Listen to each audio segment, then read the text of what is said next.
Mend with me. Hi, my name is Lauren. I teach visible mending, and settle in because this is going to be a longer video. I'm going to revisit this mend I did in October of 2023. We're going to mend a sweatshirt using our beginner's pack, more specifically the 1/4 inch grid from our Stick and Stitch visible mending guides. For this mend, I am using a t-shirt as a patch. I'm using this because it doesn't unravel, so I don't have to address the edges. And it is as thin as my very well-worn sweatshirt, so the patch won't be bulky or stick out or do anything odd.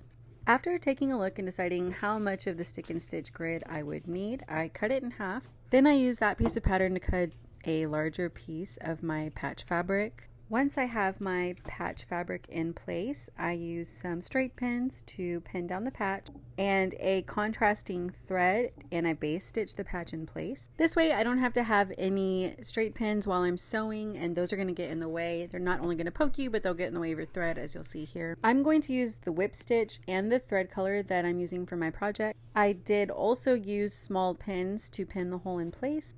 And this is so that I can hold my project and I can manipulate it and I can feel confident that the fabric's not going to move. I take this extra step because I've just had too many projects where I'm done sewing and I realize I haven't embroidered a wrinkle or it's crooked or something, so I just like to pin everything in place. Once you've whip stitched all the way around the tear, you will peel the adhesive pattern from its backing and stick it right on top of the area that you want to embroider on. Once you figure out how you'd like to place it, you stick it on top and press firmly, and you begin to embroider right over it. I am embroidering the mountain form.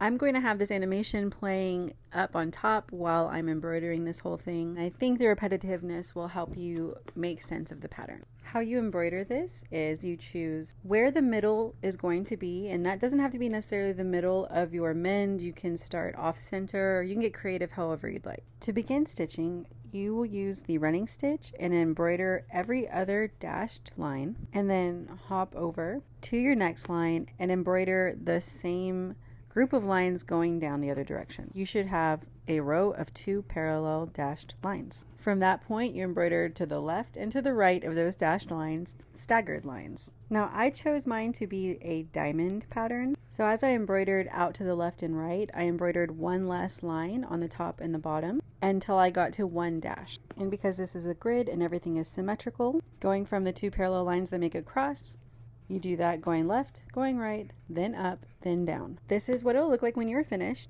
Tie a knot at the back side of your fabric, cut away the excess thread, and snip away the basting stitches. You'll snip away the excess patch fabric that's not caught in the embroidery, and because this is a t-shirt, again, you can just snip it away. And you'll wash and dry as normal, and this is how it looked in 2023, and this is how it looks now.